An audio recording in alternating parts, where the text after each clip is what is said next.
Hi friends, കുറച്ച് ദിവസമായി ഞാൻ ലോങ് വീഡിയോ അപ്ലോഡ് ചെയ്തിട്ട്. അപ്പൊ ഇന്ന് എന്റെ റെസിപ്പി കൂമ്പ് തോരനാണ്. അപ്പോൾ വീഡിയോ കാണാം. Hi friends, welcome to my new video. അപ്പോൾ ഇന്നത്തെ എന്റെ വീഡിയോ കൂമ്പ് തോരന്റെ റെസിപ്പിയാണ്. വളരെ ചെറിയ വീഡിയോ ആണ്, അതുകൊണ്ട് സ്കിപ്പ് ചെയ്യാതെ എല്ലാവരും അവസാനം വരെ കാണാൻ ശ്രമിക്കണം. പിന്നെ വളരെ എളുപ്പത്തിൽ തയ്യാറാക്കാൻ പറ്റുന്ന ഒരു നാടൻ ഡിഷാണ് ഇന്നത്തെ എന്റെ റെസിപ്പി. എപ്പോഴും പറയുന്ന പോലെ തന്നെ എൻ്റെ ചാനൽ ആദ്യമായിട്ട് കാണുന്നവരുണ്ടെങ്കിൽ ഒന്ന് ലൈക്ക് ചെയ്യുക, ഷെയർ ചെയ്യുക, സബ്സ്ക്രൈബ് ചെയ്യുക. വീഡിയോ കണ്ടിട്ട് ഇഷ്ടപ്പെട്ടെങ്കിൽ എല്ലാവർക്കും ഷെയറും കൂടി ചെയ്തു കൊടുക്കുക. അപ്പോൾ തോരൻ ആവശ്യമായിട്ട് ഞാനിങ്ങനെ ഒരു കൂമ്പ് എടുത്തിട്ടുണ്ട്. ഇതാ കണ്ടില്ലേ.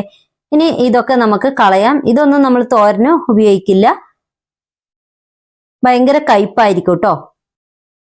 അപ്പോൾ ഇതിൻ്റെ ഉള്ളിൽ ഇങ്ങനെ ഒരു ക്രീം കളർ പോലെ വരും. അപ്പോൾ അതുവരെ നമ്മൾ ഇതിൻ്റെ തൊലി ഇങ്ങനെ കളയാം.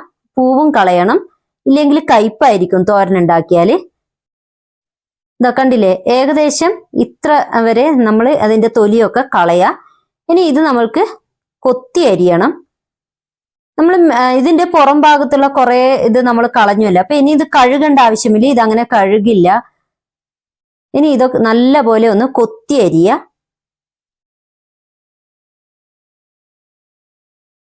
ഇങ്ങനെ നല്ല ഇതിൽ കൊത്തി അങ്ങ് അരിയ, ചെറുതായിട്ട് വേണം അരിയാന്.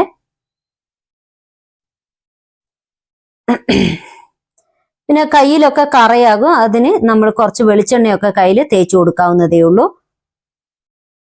ഇതുപോലെ കൊത്തി കൊത്തി അരിഞ്ഞിട്ട് ഇതുപോലെ ചെറുതായിട്ട് അരിഞ്ഞെടുക്കാം. നല്ല ടേസ്റ്റാണ്, നല്ല ഹെൽത്തി ആയിട്ടുള്ള പിന്നെ ഡിഷും കൂടിയാണ് ഇത്. ഇത് കണ്ടില്ലേ, ഇത് അരിഞ്ഞതിന് ശേഷം ഇങ്ങനെ നൂല് പോലെ ഇരിക്കും. അതിനൊരു പണിയുണ്ട്, നമുക്ക് വെളിച്ചെണ്ണ ഒഴിച്ചു കൊടുത്താൽ മതി. വെളിച്ചെണ്ണ ഒഴിച്ചിട്ട് ഉപ്പും കൂടിയിട്ട് നല്ല പോലെ ഇങ്ങനെ തിരുമ്മി എടുക്കുക. അന്നേരം അതിന്റെ നൂല് പോലത്തെ സാധനങ്ങളൊക്കെ പോകും, കറയൊക്കെ പോകും. പിന്നെ നമ്മൾ വെളിച്ചെണ്ണ മാത്രമേ യൂസ് ചെയ്യാൻ പാടുള്ളൂ. വെളിച്ചെണ്ണയാണ് നല്ല ഒരു ടേസ്റ്റ്. അപ്പൊ ഇങ്ങനെ ഏകദേശം തോരന് റെഡിയാക്കി വെച്ചിട്ടുണ്ട്. ഇനി ഒരു ചട്ടിയിലോട്ടേക്ക് കുറച്ച് വെളിച്ചെണ്ണ ഒഴിച്ചു കൊടുക്കുക. പിന്നെ അരിയാണ് ഞാൻ ഇട്ട് കൊടുക്കുന്നത്. അരിയാണ് ഇതിന് നമ്മൾ ഉപയോഗിക്കുന്നത്, കടുകല്ല. പിന്നെ വറ്റൽമുളകും കരിവേപ്പിലയും ഇട്ട് കൊടുത്തിട്ടുണ്ട്.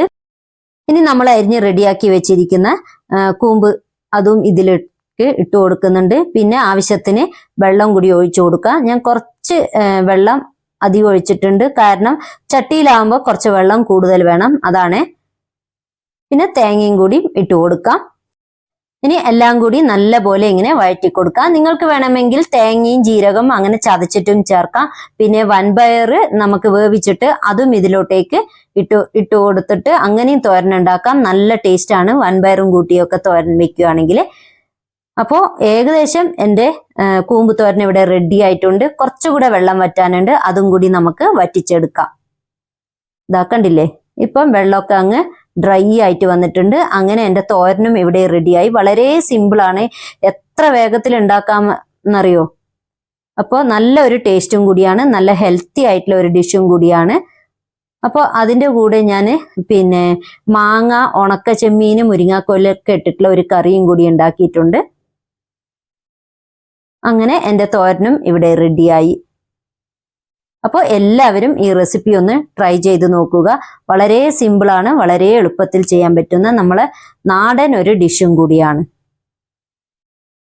അപ്പൊ ഈ റെസിപ്പി എല്ലാവർക്കും ഇഷ്ടപ്പെട്ടല്ലോ. അപ്പൊ വേഗത്തിൽ തയ്യാറാക്കാൻ പറ്റുന്ന നല്ലൊരു നാടൻ ഡിഷ് അല്ലേ. അപ്പൊ എല്ലാവരും ട്രൈ ചെയ്ത് നോക്കുക. അടുത്ത നല്ല വീഡിയോയുമായി കാണാം. ബൈ.